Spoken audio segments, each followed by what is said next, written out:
Hi everyone, what's up? Chelsea fans, I hope you're all feeling good. This is Xavier Mbuyamba, and you're listening to the Blue Day podcast. Enjoy. Chelsea!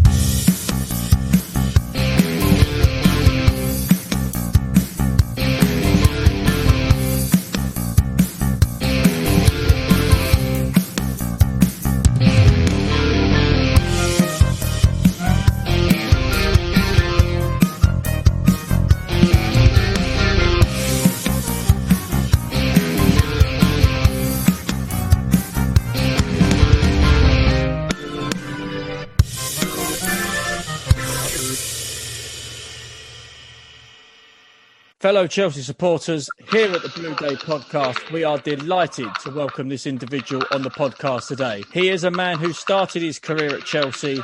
He would go on to make 52 appearances for the club, scoring 3 goals, one of which was against Tottenham, and that's definitely worth talking about. Here is Mark Nicholls. Mark, welcome to the Blue Day podcast. How are you? Yeah, good, thanks. Good evening. How are you? We are all good this end. Obviously, still trying to cope with COVID and sort of with all these restrictions, but we're making the best we can. Yeah, it's a tough time at the moment for everyone, isn't it, really? Yeah, it's a tough time. Obviously, people have been on furlough and there's not a lot going on at the moment. You can't go out anywhere.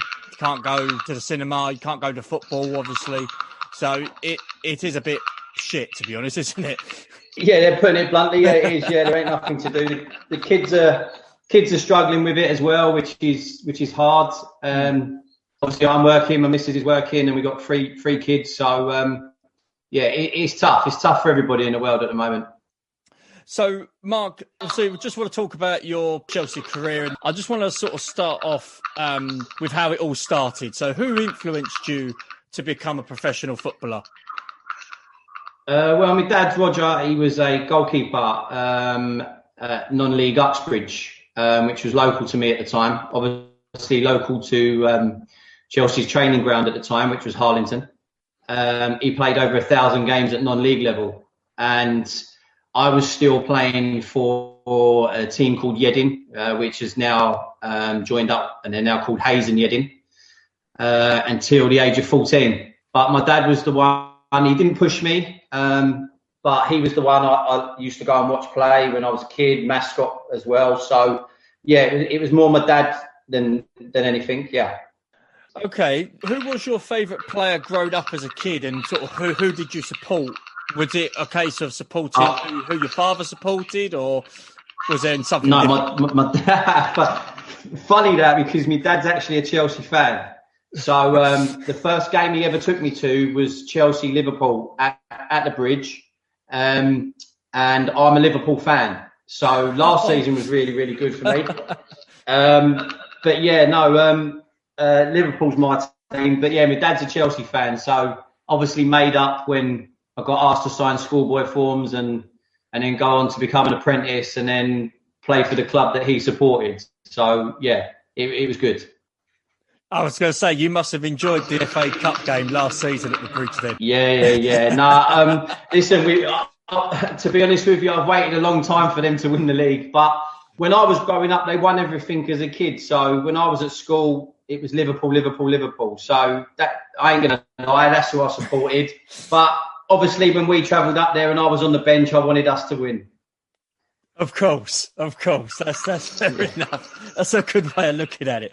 Now, when you was obviously young, you was at the academy at Chelsea. It was sort of back in sort of the early 90s.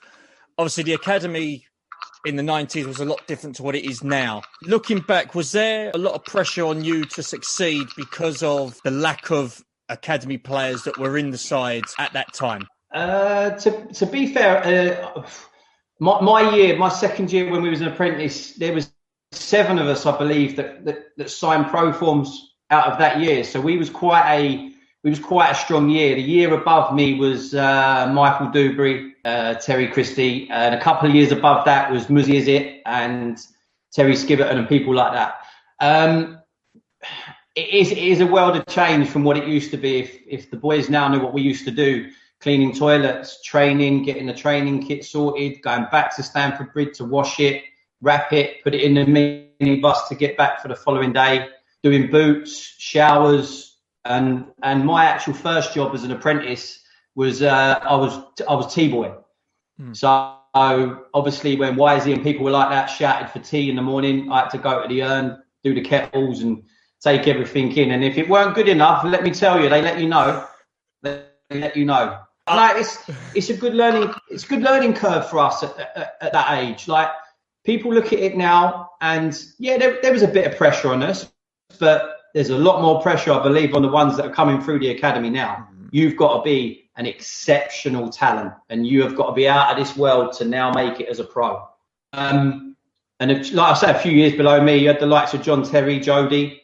So it shows it can be done, but John Terry and Jody were also doing cleaning the boots, cleaning the showers, and stuff like that. But listen, the development of kids now goes through the roof. My little boy's at Ipswich at the moment, and what they're coaching is outrageous for a kid of 9 years of age. So you have to be very, very special now, very special.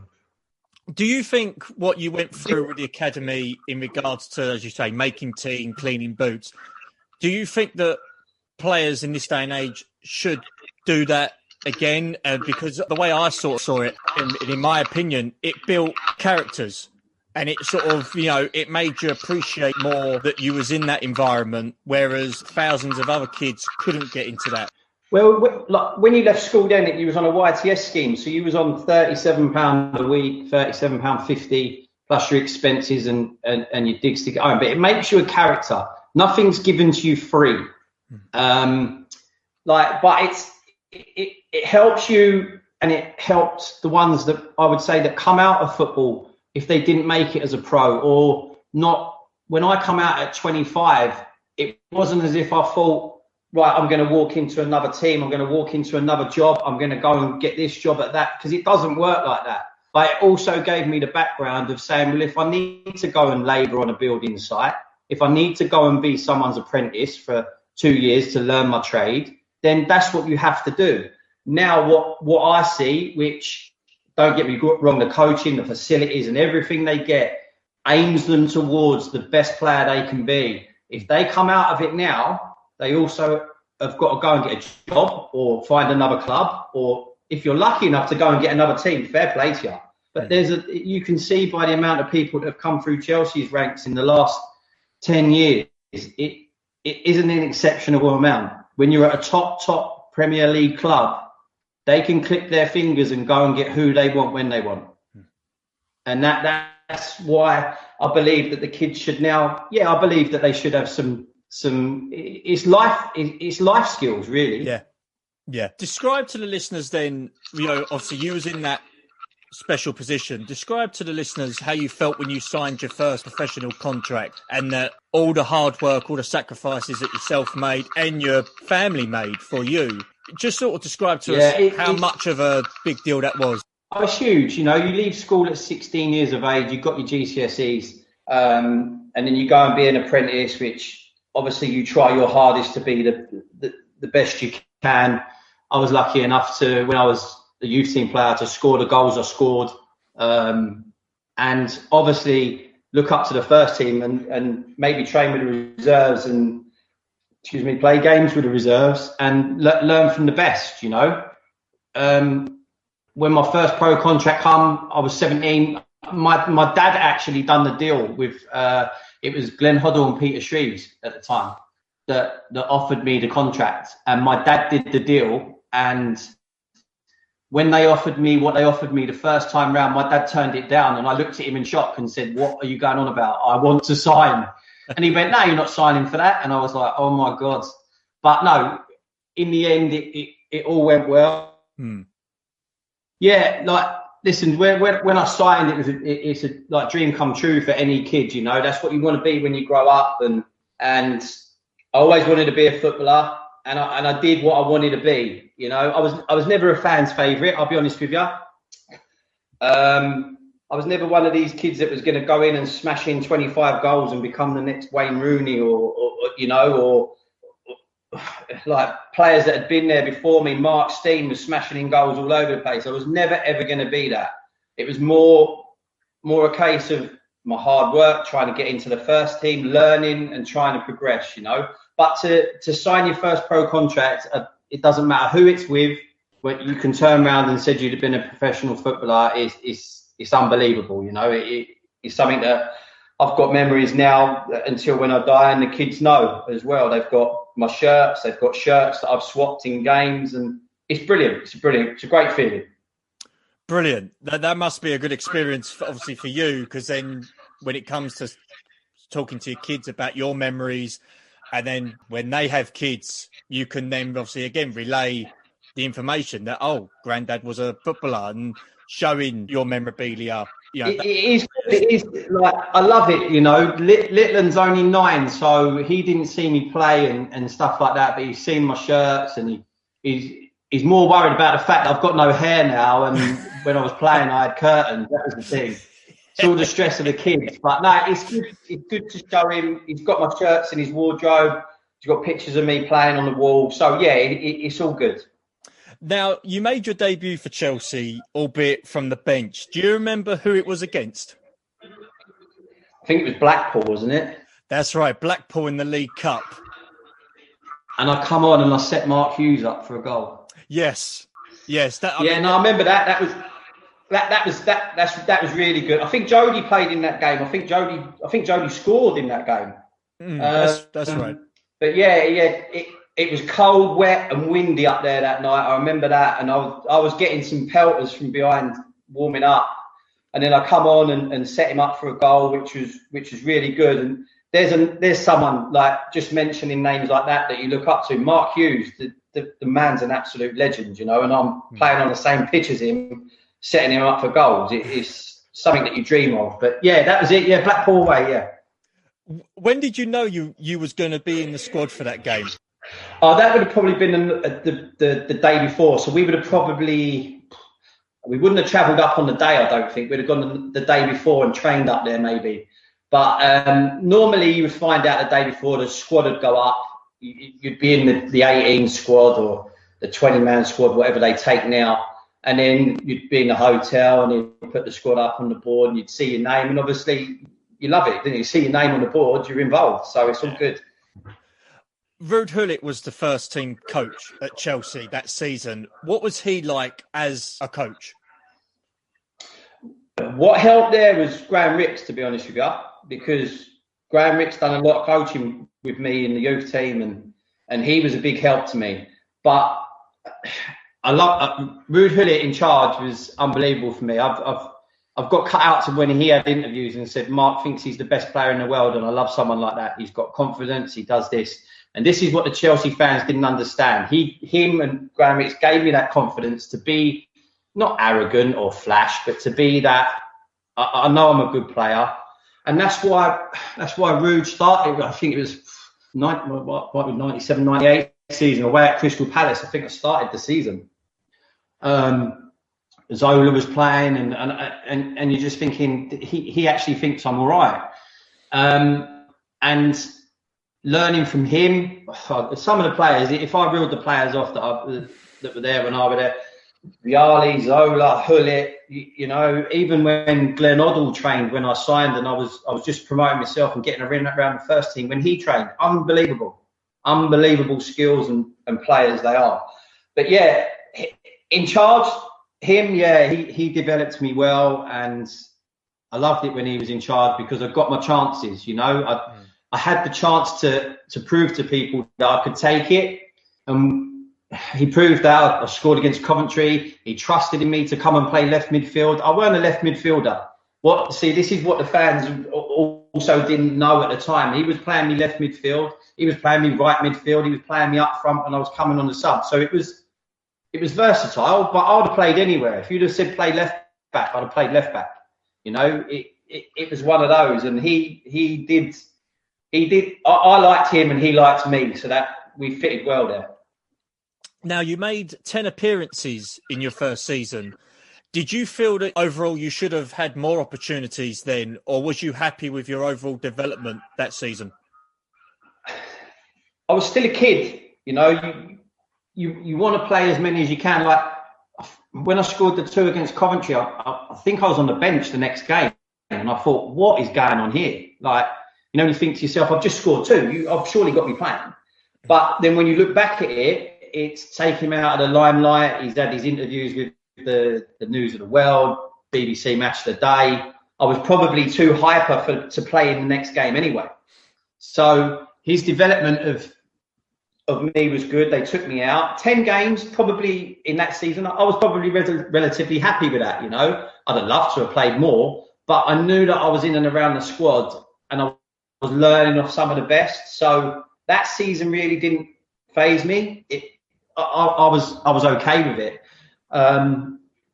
Once he went, obviously we know what happened, and it sort of didn't pan out how I really wanted it. And we'll talk about that sort of just a little later on, but we are going to talk about the 97-98 season. You made your European debut for the club in the Cup Winners' Cup, which is obviously no longer about now, but it was against Slovian Bratislava. What are your memories of that occasion of playing in Europe? Europe's completely different, obviously, as you well know, watching it on the telly yourselves. No one's naive enough to think that it's the same as the Premier League. It's not. The pace is taken out of the game. It's more tactical. It's not as... You look at the Premier League now, it's a million miles an hour. If you ain't up to scratch, you get found out rapidly. Whereas when you went abroad and you played abroad, if they were defending and waiting to hit us on the counter-attack, you had a lot more time on the ball. You could do really what you wanted to do. But to play in Europe, again, to come on and that... I'm not going to say everything was a blur because it weren't, but when you come on and you've just got to try and sort of like get yourself into the game and not worry about the occasion. If you worry about the occasion, the players that were in and around playing when I was there, obviously Wisey, we all know about him, they wouldn't let you slack their dummy up, and whether that be in a European game, a reserve game, a training game, you would get put in your place straight away. But to play in Europe, wow, it's kids' dreams, it's kids' dreams. Later that season, you scored in a penalty shootout in the League Cup against Blackburn. Now, Black's Tim Flowers, that's it. Yes, for a striker like yourself, is there more pressure for a striker to take a penalty in a shootout in that environment? We played the game. I remember being in the game, and I remember it being quite a tight game, and obviously it went to penalties. And I'll be honest, I don't think I was having the best of games. I was getting a bit of stick, to be honest. I weren't having the best of games. I was involved, but I've always been honest with myself. If I was getting stick, and I thought I deserved to get stick, I'd take it on the chin. And then obviously the penalties are gone, and I'd already, when Rue come out and said like, who wants a penalty? I went, yeah, I'll have one. Because in the reserves and youth team, I used to take the penalties. So it wasn't a problem. So I went up there and, well, obviously, thankfully enough, it went in the back of the net and we won the game. So, but yeah, the pressure, it is pressure because I was still a kid, but you can never keep going on about, oh, he's young. Sooner or later, you have to step up because that young tag don't work no more. That's right. Yeah. Well, that obviously came into effect. Obviously, when you scored the penalty, we went through that game because I think Vialli got sent off, I believe, in that game as well. Yeah, he did, yeah. That's right, yes. Yeah. But moving on from that to the 6th of December, 97, many Chelsea fans might forget that date. Some who were big fans in that era that followed the team home and away. This turned out to be a memorable day for them and for the club itself. We faced Tottenham Hotspur at White Hart Lane. Obviously, certain Chelsea fans still call it 3-point lane, but this turned out to be a battering of significant proportion.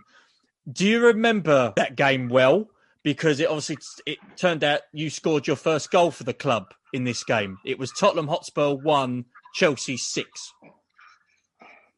To be honest with you, I won't forget that game because I've after scored what I saw on the bench, which we'll go back to in a second. But I come on. I'm trying to think who I come on for. It might have been Barriera. I'm not sure. or he went to left back. I'm not really sure, but I ended up playing left midfield. And we were dominant, you know. It was a dominant performance, and everybody was on song that game, you know. Tor Andre Flo, obviously hat-trick. It was an outrageous game. Everything we seemed to do come off. But the goal, I remember the goal. They had a throw-in on the right-hand side. I think they threw it back. It might have been Colin Coldwood. I'm not too sure. And he went to take a touch, and Franco nicked it. And he was running at the back four, and I know we broke at pace because we were on top of them. I sort of checked my run.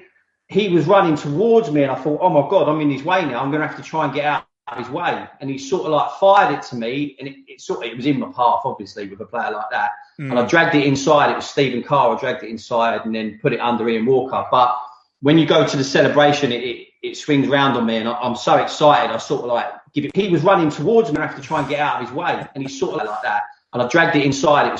When you go to the celebration, it ends, you know what I mean? Like, and then I looked, Rude actually gets up and starts applauding it and starts sort of like, so that was when you actually rated me, and he was so happy for me to score and things like that. But to score, well, I got on a coach on the way home, phoned my dad, and he went, yeah, I know. He said, I've seen it. But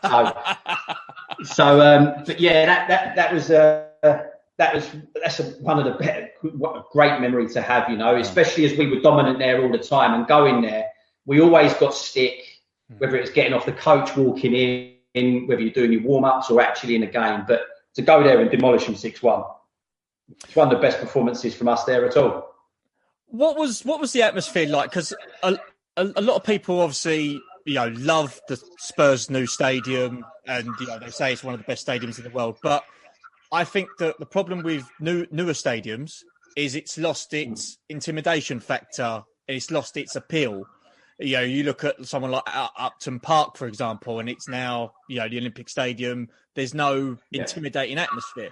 Just sort of describe to us at that point in that period how intimidated it may have been for a young player to walk out of that coach to... It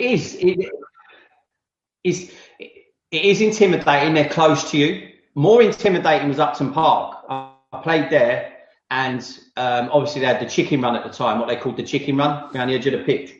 And I went to take a throw-in once there, and I had to go and pick the ball up by the thing, and some of the expletives and swearing that they got, oh my God, they were hammering me. If they could get on there and kill me, they would have done. But that's just not a young player, that's anybody there. But yeah, Tottenham was the same, close, they're on top of you. And now when you go to these, like the London Stadium, you're looking at 60, 70 metres before. Right. I've been there, I took my lad there to the London Stadium to watch Palace versus West Ham last season. And it's loud, but it's not as loud as you think it is, because it's got to travel so far, and no matter what you shout at any player from one of them stadiums now, you ain't going to hear it anyway. So, like I say, the close-knit grounds, obviously your Upton Parks, your Tottenhams at the time, you can hear everything. It doesn't matter what they say, you can hear it. So, yeah, it is intimidating, but that's something that, as a pro footballer, it comes with the territory. You know, you've got to try and shrug it off and obviously water off a duck's back. You know, if you don't, you'll end up crumbling and you won't be a pro. So a month later from that, in January of '98, you obviously made an impression. You scored a brace within 5 minutes against Coventry City at Stamford Bridge. That must have been special for you to have come from the academy and then to play first team football and to score the 2 goals in front of the home supporters. That must have been quite special for you. Yeah, very. I should have had hat-trick, to be fair, because I missed another sitter of a header. And that's what still bugs me. I made the third one, but I missed another header, which was harder than the first one I scored. To score 2 goals, you know, we were 1-0 down, and he said to me, Rude pulled me, he said, look, you're going on. I said, right, where do you want me to play? He went, just cause havoc, basically, just playing behind the front 2, get in the box. He said, you'll score a goal. And I did. I got 2. I should have had 3. But that's a special day, you know, when you score 2 at home and you're behind and you go on and win the game. Sometimes you come on, players have done it. When you're 3-0 down and you score one goal, it's not the same. It's not the same. Even though you've scored and you're happy you've scored, your team ain't won the game. You ain't got 3 points. It's a bit of a letdown. But to come on at 1-0 down and score 2, yeah, it was. I think it was Burge, wasn't it? Graham Rousseau. He crossed both of them. One was a header and one was a near post volley. So yeah, it was good. Yeah, it's exceptional. It's a great feeling, you know. Like I say, I've got pictures of me standing in front of the Matthew Harding stand with my arms up, you know, with Mark Hughes patting me on the back of the head and things like that. You know, it's great. It's great. Brilliant. Now, you mentioned it obviously before on this interview about the change from Ruud Gullit to Gianluca Vialli. Ruud Gullit was relieved of his duties in February '98. Gianluca Vialli took over. What were your thoughts at the time, and what was the overall reaction from the dressing room on this? Well, I used to room with Vialli. So on away trips, I used to room with him, and we had about a season and a half together. It was normally a senior pro with a younger pro, obviously trying to learn things and stuff like that. And I learned a lot off of him, you know, just through him talking about football, watching him and stuff like that. I don't think the changing room was shocked. I think it's something that Luca wanted. He had the experience, he had the respect to the players. They weren't shocked about it, but when it comes to me, he just didn't fancy me as a player. Whether I'm never going to say I've done something wrong, because I have done things wrong in my life. I did do things wrong in my career. I'm not disputing that fact. Whether he saw something in me when we were around each other in hotels or away trips or things that he didn't like, or he didn't just fancy me as a player, it happens, you know. But the problem is, I've just signed a brand new deal, and I was in a bit of a quandary then, because I just signed a new 3-year deal, and I was in the first team with Ruud, and he took over and he didn't fancy me. That's where the loan situations come out. So yeah. It was tough for me, because I don't think I ever really got the full answer out of him of why he didn't fancy me as a player or what I've done wrong. I was going to ask you, did you, as you roomed with him, when it came to the point where he was the boss and you wasn't getting your opportunities, was there a point where you wanted to have a chat with him one-to-one to pick his brains and find out, or was it a case of you would think he would come to you and give his explanation? It was difficult. It was difficult, Keith, because what happened was, when he took over, there was not a lot of pressure, but people obviously wanted to know where they stood. I was probably lower down in the list of the people that really needed to speak to him at the time. Not that that's any excuse. Maybe I should have gone up to him and said, look, what's going on? But within a short amount of time that I realised I weren't part of the plans, I was already at Reading. I'd gone to Reading. And I was on loan at Reading. Personally, yeah, I probably should have pursued it more and said, like, what have I done wrong? Have I upset you? Have I not shown the right attitude? Have I not done the right things? You know, I don't know. Probably I should have pursued it more. But in that meantime, they'd already come in. Reading had come in and said, do you want to come on loan? And it was a bit of a, and I was gone. I was going to say, was that it was tough? It was, because I wanted to play. Right. Yeah, I wanted to play. I was in the first team. I thought I had a lot to offer. What was I, 21, I think I was. 21, maybe, yeah, just turned 21 or coming up to 22. And I wanted to play first team football. And I thought I was doing really well under Ruud. And then you hear from your agent at the time when he went to Newcastle, there was my agent was telling me whether or not it was right. He was interested in taking me there. Oh, obviously, really? that didn't materialise. That didn't materialise, but that could have been my agent at the time telling me that just to keep me happy because things weren't going the way I wanted it to. But I wanted to go and play football. But I sort of, there's a story that not a lot of people know. When I was at Reading, they actually tried to buy me. And I'm not going to name names, but I was actually in on a meeting. I played 5 games and scored 3 goals. And it was Alan Pardew who was the manager at the time. And I'd obviously just signed a new deal at Chelsea. And he turned around and called me in the office. He said, look, Mark, I've signed Martin Butler for £750,000, but I still want you. I think it's 750,000 or 1 million. I was like, well, okay, fair enough. He said, I still want ya. So we had a bit like a Zoom call now, but it was on loudspeaker in the office. Right. And he allowed me to listen to what was going on. And I was sitting in the office with him, and I knew the figure that they offered for me. They had £180,000. That's all they had at the time, Reading. And they offered to make the rest up in appearances and longer down the line. That got knocked back by Chelsea. They wanted 800 grand at the time for me to go. So I went, at that present time, I was willing to go. I was willing to leave Chelsea. I wasn't playing. I wanted to progress my career. And then when I went back, I'm not going to name names. They asked me whether I was happy, and I said no. And I also turned around and said, why have you priced me out of a move? And the answer I got was, we didn't price you out of a move. They couldn't afford you. And I said, I know what they offered. And that person asked me how much they offered. And I said, 180 grand. And he turned around, he went, no, they didn't. They offered us 400 grand. And I knew straight away they were lying. So whether or not it was a case of they wanted me out or they didn't want me out and make me suffer, I don't know. But if you look at how that worked, when I come back from Reading I think it might have been within a couple of days, I'd gone straight to Grimsby on loan. That's right, yes. Yeah. So and even with that particular move to Grimsby, was there a possibility of you making that move permanent, or was it a case of, again, Chelsea being stubborn with their asking price on you? No, I don't think that was going to become permanent. I think that was the case of not me spitting my dummy out, but I sort of like walked back into the club and said, I know you're lying to this individual. I know you're lying. I know exactly what has been offered. I know what was said. Now I want to go back out on loan. I need to get out of here because this is going to do my head in. And I believe it was either the same day or the day after.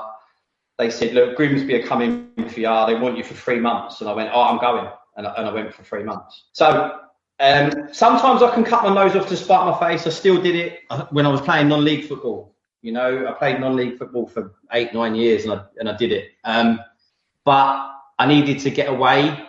It wasn't benefiting me. And then playing against the likes of Wolves what's the Championship now? It would be Division 1. Playing against the likes of Keith Curle, going to Birmingham, where it's another toxic atmosphere as well, you know, and playing teams like that only helped me develop. So it was more my choice of getting out the second time than it was the club's.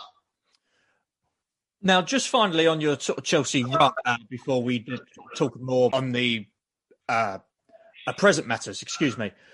You didn't make the squad for the Cup Winners' Cup final against Stuttgart or the European Super Cup final against Real Madrid.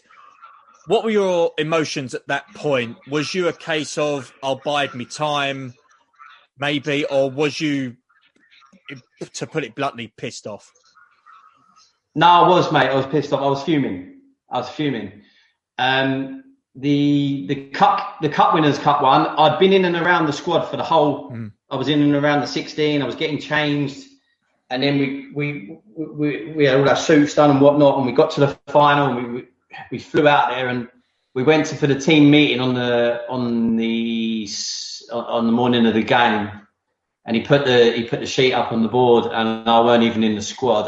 At that time, I could have just got up out the meeting and just gone home because I was devastated. It was the same as the FA Cup final. That was another one. Yes, of I course. was in and around the squad for that I've never known it. I was in and around the squad for the whole thing, and I was in the 16. I was nibbling around, getting an appearance here and there, and it comes to the final, and I got bombed again. Whether or not they were testing my attitude or what, I don't know. But to say that's heartbreaking. Same with the Super Cup. Super Cup, flew out there, done everything, done the training session before, morning of the game, put the side up, weren't even in the squad. But I must admit, from the Super Cup, Vialli come over to me and he gave me his medal. So I do have a Super Cup medal. And whether that was a sorry, whether that was it was a lovely gesture. I've got that now. That's still here, but that still grates on me a bit because I didn't get that. You know, it even though it's a lovely thing to look at and say, I've got one of these, and I was in Monaco when we beat Real Madrid, blah, blah, blah, it still grates on me a bit. The same as the Super Cup, same as the European Cup Winners' Cup and the FA Cup. It drives you mad. Honestly, it drives you absolutely bonkers at times. Because I was going to say as well, the League Cup final in '98 against Middlesbrough, I believe you wasn't... In and around the squad. Yes. In and around the squad again, and again turned up, so all suited and booted, ready to go. Previous weeks leading up to it, I was in and amongst the squad, to the game, out of the squad completely. And I found it hard. I was still young, but I found that hard. That's like a complete rejection for 3-4 cup finals. It's not. That's a complete, like, to put it honest, it's a kick in the bollocks, really. But it also helped me later on in life. You know, like I say, I'm 43 now, and them disappointments just make you want to come back and be stronger. You know, I've got a lovely family. I've got a nice house. I've got a nice job. I'm happy. Don't get me wrong. I'd love to be a millionaire. That might never happen. But at the moment, my happiness and my family's happiness is the most important thing. That's good. I'm going to sort of change the dynamic of the conversation now. Something that I'm actually glad it didn't come into effect in the 90s, because otherwise I probably would have got into cricket rather than football. VAR. Your thoughts on it? I've asked, obviously, previous guests on the Blue Day podcast. I'll ask you. It's one of those things that many people have an opinion on. So what's yours? Oh, some of the decisions that are going on at the moment are scandalous. That one the other night, watching Man City versus Aston Villa, and they said because he's attempted to play the ball, he's now activated the player that was offside. I'm thinking, oh my God, what are we doing here? Look, listen, the goal line technology, all over it, because if the ball's over the line, it's over the line. If it ain't over the line, it ain't over the line. Now, using VAR for penalties, I'm not too sure on that either. Using VAR for offside, you're offside by your armpit. What is going on? I don't understand that. There is human error in football. Otherwise, you wouldn't get the mistakes that are made to make goals. You wouldn't get the mistakes that are made to give away penalties, or you wouldn't have the goals that are scored. But to bring some of it, but am I a lover of it? Nah, I don't think it should be used for penalties. If the ref thinks it's a penalty, it's a penalty. If he doesn't think it's a penalty, play on. I'm not sure about this offside business either, with where they let the player go through. He runs down the line, he crosses it, and by the time he's crossed it, the linesman puts his flag up. He was offside 5 seconds ago. Just put it up. If he's offside, he's offside. That's the way I see it. I find it hard, mate, to be honest. I really do. I feel sorry for him now, because you can't go and celebrate a goal. Like, fans can't, you know, players can't. Yeah. As soon as they score, they look at the board. Yeah. And it says VAR in process, or the fans sort of like go, yeah, oh no, I don't know what to do. And to me, if you're paying your money to go and watch them players, you want to celebrate with them. And when you're playing as a player and you're getting paid the money you do, when you score, you want to show your emotion to the fans. You want to show your emotion to your teammates. That's what you want to do. But there's none of it now. I don't know. It's not at all for me. I get the goal line technology. Yeah.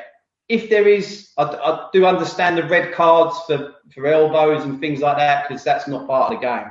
But for 3 millimetre offside and someone that's gone in the box and they've actually tangled legs, it was an accident. No, I'm not on that, mate, at all. No. I can just imagine the red mist sort of swarming over someone like Dennis Wise or Mark Hughes with VAR. If, again, as you say, Hughes is trying to battle for the ball, he's won it, he's through on goal, and then he scores. All of a sudden, VAR, no, it's foul, gone the other way. It's sort of quite weird to think about if you look at it. Well, you can imagine him, obviously him, Wisey, if you went to the Man United, Roy Keane, Cantona, yes. Do you know what I mean? Your Paul Ince's, people, Julian Dix, people like that, you know. Can you imagine it now? There'd be more sendings off or more arguments. But this game's supposed to last 90 minutes plus your injury time. Now you're going to 103, 104, because they're taking 5 minutes to make a decision. But going on to that, I think the PFA and the Football League and the Premier League should have ex-players. If they're going to use VAR, use ex-players. Pay the ex-player to go and sit in there and watch the telly. Now, the ex-player will turn around and say to you, yeah, he's meant to do him there. Or, yeah, that is a penalty. You would go down under that. You've got a lot of Premier League referees who, I'm sorry to say, have never played football. There's a reason why they're referees. It's not been in there, of course, because they weren't good enough to kick the ball. But when you get them making decisions in an office, and you're looking at it thinking, how have you made that? If you was a pro, or if you was a football player at any level, whether it was Sunday League up into pro international level, you will know if that player's meant to hurt him. You will know if that player's meant to have tripped him in the box, and you will know. As soon as you look at it, you will see it. That's why I think the VAR's not working, and I also think that's why the PFA and the Football League and FIFA, whatever you want to call it, need to get ex-pros in amongst it. Well, people like yourself who's played in the Premier League and who have had experience of top-level football, at least, as you say, I personally think they should be asked to at least look at.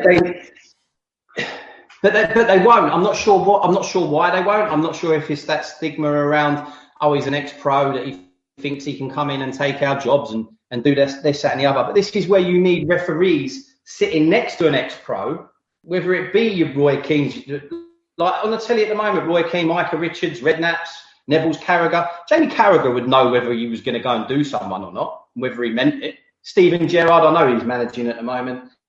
Same with like Frank and Jody. They will know, they've been in the game so long, a lot longer than I've ever been in the game. But if you sat a referee next to an ex-pro and watched clip after clip after clip, I will guarantee you the ex-pro will go, no, he didn't mean it. Or it would be one or the other, The referee will say, oh, he meant that. And the ex-pro will go, no, he didn't. He's actually trying to get his arm across or his body across him and he's just happened to tangle legs or his arms in an unnatural position. What's an unnatural position? If you're running, your arms are up and down. If you're going to shut the ball down, your arm, you can't stick it next to your leg. You can't make yourself any... it's hard, mate. It drives me mental. You can see me getting frustrated at this end. Yes, I can. Your thoughts on Chelsea this season? Have you seen much of them this season? Where do you see them finishing at the end of the season? Listen, I at the moment, I think Frank and Jody have got it's a progression thing for them, There can be no, in my eyes, I'm not Roman Abramovich, I'm not the owner. In my eyes, people are jumping on, oh, we've not won in this amount of games. Oh, he's not scoring, that's not scoring, okay? This is what the pressure is going to come around him and Jody. Now, they know the quality of the players they've got. I don't think they actually have got their first 11 yet, as you want to call it. I don't think they know what their best 11 is. But you're talking about Kai Havertz, a 21-year-old player that's come over from Germany with a massive price tag on him. Timo Werner's going through a little bit of a sticky patch, You've got people banging on his door, Frank's door, going, I want to play, I want to play, I want to play. Tammy Abraham wants to get back in the side. Hudson-Odoi. Now, I'm not saying they've got massive egos because they haven't, but you're talking about multi-international players trying to get into a starting 11. So keeping them happy is a task on its own. That's without actually coaching them into the style that you want to play, into the way that you want to play, and getting the best out of them. Look, they're going through a tough patch. Chelsea will be in the top four. In my eyes, they're going to be in the top four. I thought at one stage that they went through a spell, I think it was 6-7, they won on a bounce. They were flying. They looked really, really good. Then COVID hit. It's hard, it's hard for him. But you don't take Derby from where Derby were to take them to nearly getting in the Premier League You look at Derby now; they're in the bottom. You look 5. at where Derby now, yes. So yeah, and then you've got now Wayne Rooney taking over, and he's going to struggle with that, I believe. But they knew their young players that they wanted to bring in from Chelsea. They know what their squad's about. They know the background of Chelsea. They know the academy. They've come through the ranks. Not Frank. Frank hasn't so much. He come there when he was 22 or whatever he was, 23. But Jodie's come through the ranks as well. So they know the club inside out. The fans have got to have a bit of patience. You listen to it on TalkSport all the time. Oh, we want him out. We want this, that, and the other. It's pathetic. Who are you going to get in that's going to turn it around like that? Nobody.